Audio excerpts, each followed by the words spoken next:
नमस्कार साथियों। बहुत बड़ी खबर।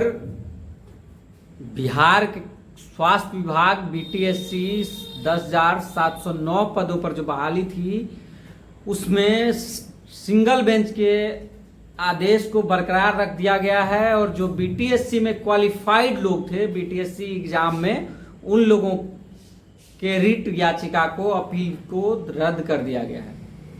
मैं आप सबको बता दूं, आज मैं उस रिट याचिका को मैंने पूरा पढ़ा है और उसमें जो लिखा हुआ है वो तथ्य मैं आपके सामने रख रहा हूं कि आखिर किस आधार पर जो है सो इसको बरकरार रखा गया है। कॉन्ट्रैक्ट कर्मी जो थे उनके पक्ष में रखा गया है, पुरानी नियमावली को बरकरार रखा गया है और जो बीटीएससी के एग्जाम में क्वालिफाइड कैंडिडेट थे उनके अपील को जो है सो रद्द कर दिया गया है। मैं कुछ अंश जो इस जजमेंट का है वो मैं आपको अपनी भाषा में समझा रहा हूं, आप समझने का प्रयास करिएगा। जो जजमेंट है वो जजमेंट जो सरकार का पक्ष, सरकार जो है सो बीटीएससी को एक पत्र भेजती है सरकार बीटीएससी को।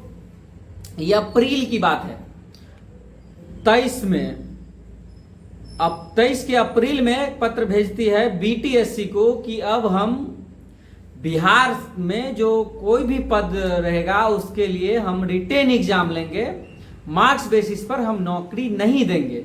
ऐसा नियम जो है सो वो भारत के संविधान के हिसाब से संशोधन करके ये जो है सो बीटीएससी को भेजा।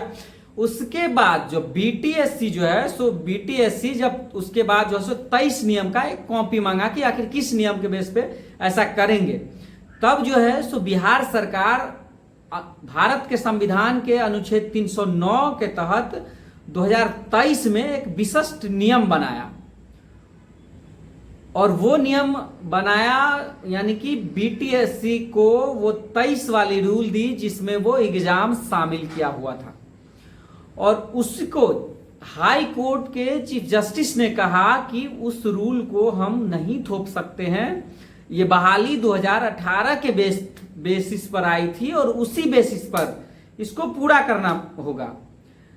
या कोर्ट ने यह भी कहा कि यह मानना होगा कि दूसरा विज्ञापन जो लाया गया है उसमें किसी तरह का बदलाव नहीं किया गया, जैसे कि एज में कोई बदलाव नहीं किया गया, कोई डॉक्यूमेंट से रिलेटेड कट ऑफ में कोई बदलाव नहीं किया गया, लेकिन सिर्फ बदलाव किया गया कि एग्जाम को लेकर के कि एग्जाम लिया जाएगा, इस तरह का बदलाव किया गया। जो बीच में किया गया, चयन के बीच में किया गया, यह सही नहीं था। उसके बाद यह भी कहा गया कि सरकार की ओर से तमाम तरह के तर्क दिए गए कि लेकिन हाई कोर्ट के चीफ जस्टिस महोदय ने यह बिल्कुल कहा कि 2018 में जो छात्राएं अप्लाई की थी उन पर इसका प्रतिकूल असर पड़ेगा और नियुक्ति प्रक्रिया के बीच में यह नहीं किया जाना था। उसके बाद हाई कोर्ट ने यह कह दिया कि इसीलिए हम रिट याचिका में लगाए गए आगे के विज्ञापन को रद्द करने वाले विद्वान एकल न्यायाधीश के फैसले को बरकरार रखते हैं। मतलब कि विद्वान एकल न्यायाधीश मतलब कि जो न्यायाधीश ने फैसला सुनाया था पूर्व में सिंगल बेंच में कि यह आदेश जो है सो इस पर 2018 की ही रूल लागू होगी, उसी आदेश को बरकरार रखते हैं। ऐसा जो है सो chief justice Patna high court ने ऐसा कहा और उन्होंने यह भी कहा कि हमारा यह भी मानना है कि दूसरे विज्ञापन के तहत आवेदक चयन के लिए विचार किए जाने के हकदार नहीं है। मतलब जो लोग आवेदन अप्लाई किए दूसरे विज्ञापन में, जो दूसरा विज्ञापन आया उसमें, वो उन्होंने यह भी कहा कि वो हकदार नहीं है।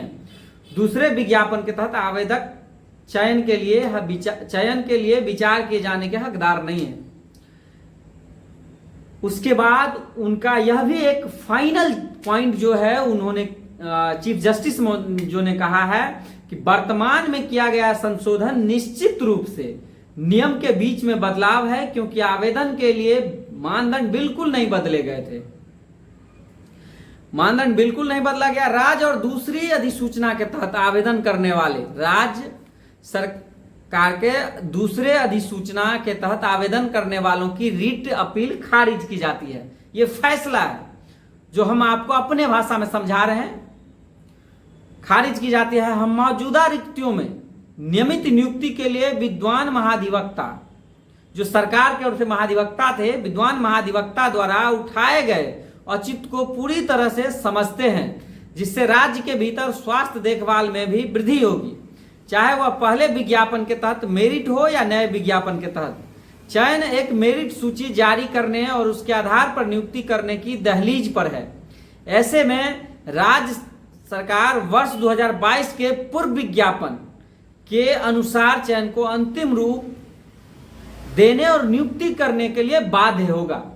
मतलब सरकार इसके लिए बाध्य है कि उसको पुरानी नियमावली के तहत ही पूरा करना होगा। यही अंततः विश्लेषण है कि सरकार, चीफ जस्टिस महोदय ने सरकार के महाधिवक्ताओं की तमाम दलीलें सुनने के बाद बिहार में जो कॉन्ट्रैक्ट पे काम कर रही कर्मी है, जिन लोगों ने एएनएम कर्मी है, जिन लोगों ने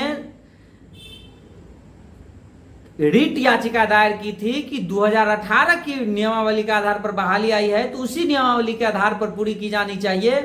बीच में जो बदलाव किया गया था, एग्जाम वगैरह ऐड किया गया था, उसको हटा दिया जाए और वही चीजें जो है सो हो गई। अब इसमें यह भी है कि जो नई बहाली आएगी उसमें एग्जाम होगा, लेकिन जो बहाली अभी चल रही थी इस बहाली में एग्जाम नहीं होगा, काउंसलिंग के बेसिस पे ही होगा। मार्क्स जो उनको मिले हैं, जो उनका एक्सपीरियंस है, उसी के बेसिस पर होगा। इसमें जो एग्जाम दिए थे वो एग्जाम, इससे क्लियर होता है कि एग्जाम स्वतः रद्द हो गया। साथ साथ जो कैंडिडेट्स क्वालिफाई थे उनका जो अपील था उसको भी खारिज कर दिया गया। अब ऐसे में देखने वाली बात होगी कि राज्य सरकार कब तक इस नियुक्ति प्रक्रिया को पूरी करती है। आप सब चैनल पर अगर नए हैं तो सब्सक्राइब कर लीजिएगा। हम आपके बीच जो भी आगे जानकारी होगी वो अपडेट करेंगे। बहुत बहुत धन्यवाद।